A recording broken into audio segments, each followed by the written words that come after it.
हम कर रहे हैं वर्क एंड एनर्जी क्लास 9 का चैप्टर है। इसके short answer type question Lakhmir Singh book से। तो पेज नंबर 146 के क्वेश्चंस हम कर रहे थे। 40 क्वेश्चंस हम कंप्लीट कर चुके हैं। स्टार्ट करेंगे 41 क्वेश्चंस। तो a body of mass 2 kg is thrown vertically upward with an initial velocity of 20 metre per second. तो यहाँ तक पहले पढ़ते हैं। मास हमें गिवन है 2 kg। उसको वर्टिकली अपवर्ड ऊपर की डायरेक्शन में थ्रो किया है उस और किस वेलोसिटी के साथ 20 मीटर पर सेकेंड। तो ये होगी इनिशियल वेलोसिटी।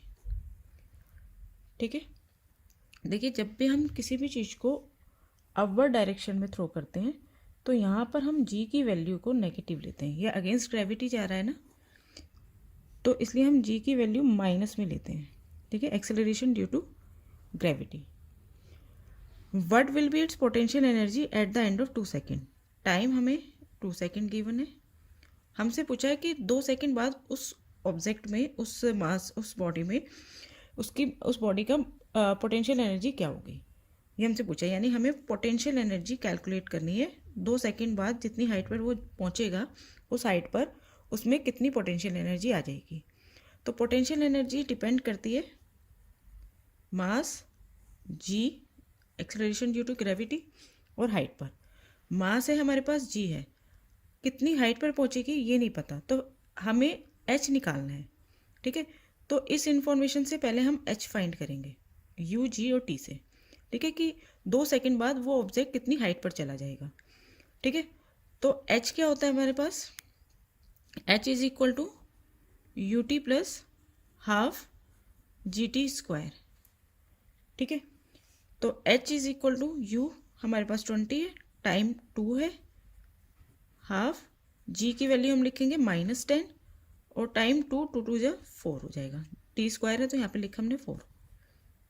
तो ये हो गया 40, ये हो गया -20। तो हाइट आ गई हमारे पास 20 मीटर। ठीक है, हाइट आ गई। अब हम इसमें पुट कर सकते हैं। तो पोटेंशियल एनर्जी क्या हो गई, मास 2 kg, जी हमें गिवन है -10 और एच 20। तो पोटेंशियल एनर्जी आ गई -400 जूल, या आप पोटेंशियल एनर्जी 400 जूल भी बोल सकते हैं। ये माइनस क्या शो कर रहा है कि जब एक ऑब्जेक्ट ने हाइट गेन करी है, इतनी ऊपर तक गया है, तो उसमें जो वर्क डन हुआ है वो नेगेटिव वर्क डन है। नेगेटिव वर्क डन क्यों है, क्योंकि ऑब्जेक्ट जो है वो ऊपर की तरफ जा रहा है, यानी कि मोशन ऑफ ऑब्जेक्ट, मोशन जो है वो अपवर्ड डायरेक्शन में, और एक्सेलरेशन ड्यू टू ग्रेविटी क्या है, डाउनवर्ड डायरेक्शन में। ठीक है, तो direction in which the force act and direction of motion of a body दोनों अपोजिट डायरेक्शन में है, तो इस केस में वर्क डन क्या होगा, नेगेटिव होगा। ठीक है, तो आप सिंपल पोटेंशियल एनर्जी को सिर्फ 400 जूल भी लिख सकते हैं। नेगेटिव साइन हमें ये दिखा रहा है कि जितनी पोटेंशियल एनर्जी आई है, यानी जितना वर्क डन हुआ है, वो नेगेटिव है। अब करते हैं next question.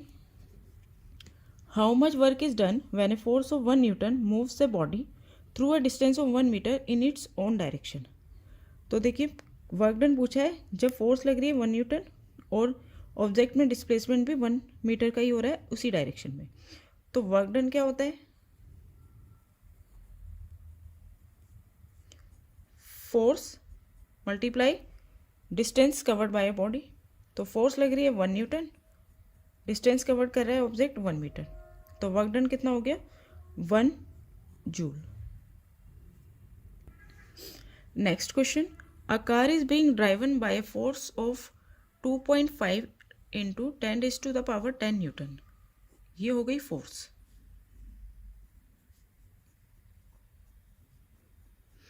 Travelling at a constant speed of 5 metre per second. Speed हमें गिवन है 5 metre per second, constant speed के साथ वो ऑब्जेक्ट मूव कर रहा है, car. It takes 2 minutes to reach a certain place. तो उसे टाइम लगता है 2 मिनट्स एक डिस्टेंस कवर करने में, एक प्लेस पर पहुंचने में। Calculate the work done. तो वर्क डन हमें फाइंड करना है। तो देखो वर्क डन हमें फाइंड करना है, तो work done is equal to F into S, force applied multiply the distance covered by object. तो यहाँ पर हमारे पास स्पीड हमें गिवन है, टाइम हमें गिवन है। स्पीड और टाइम से हम डिस्टेंस कितना ट्रेवल्ड किया वो फाइंड कर सकते हैं। स्पीड मीटर पर सेकंड में, तो टाइम को हमें सेकंड में चेंज करना होगा। 2 मिनट को सेकंड में चेंज करेंगे तो 2 × 60, तो ये हो जाएगा 120 सेकंड। ठीक है, तो डिस्टेंस हम फाइंड कर लेते हैं, कितना डिस्टेंस कवर किया। डिस्टेंस क्या होता है, स्पीड इंटू टाइम। 600 किस में आएगा, मीटर में। स्पीड है मीटर पर सेकंड में, टाइम है सेकंड में, तो डिस्टेंस किस में आएगा, मीटर में। ठीक है, अब निकाल देते हैं work done.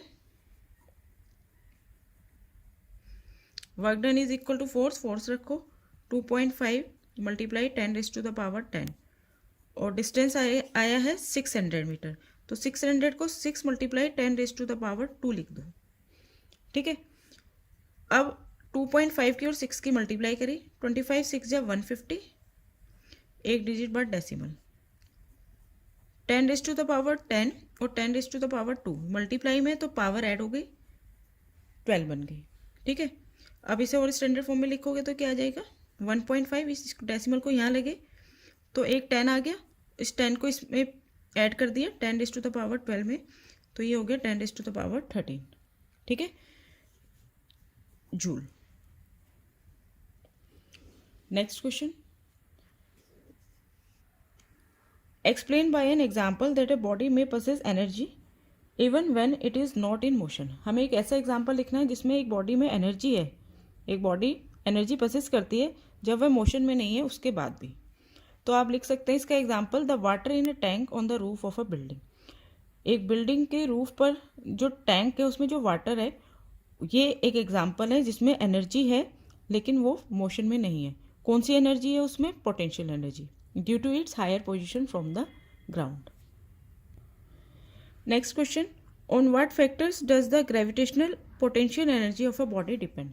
Gravitational potential energy किस किस फैक्टर पर डिपेंड करती है, mass of the body, height at which the body is lifted, कितनी हाइट तक उस बॉडी को उठाया है ऊपर, एक्सेलरेशन ड्यू टू ग्रेविटी। इन 3 चीज़ पर डिपेंड करती है। Potential energy is equal to mgh। ठीक है, सेकेंड पार्ट में पूछा है, give one example each of the following, each of the body possessing kinetic energy and potential energy. एक एग्जाम्पल देना है जिसमें काइनेटिक एनर्जी होती है बॉडी में, और एक एग्जाम्पल देना है जिसमें बॉडी में पोटेंशियल एनर्जी है। तो काइनेटिक एनर्जी आप सिंपल लिख सकते हो, a car moving on A road. एक रोड पे जो कार मूव कर रही है उसमें काइनेटिक एनर्जी है। और पोटेंशियल एनर्जी के लिए लिख सकते हो, a stretch rubber band possess potential energy. या फिर अभी हमने जो लास्ट क्वेश्चन करा था उसमें भी था, वाटर इन ए टैंक, ठीक है, on the roof of a building. कितने मर्जी एग्जाम्पल आप लिख सकते हैं।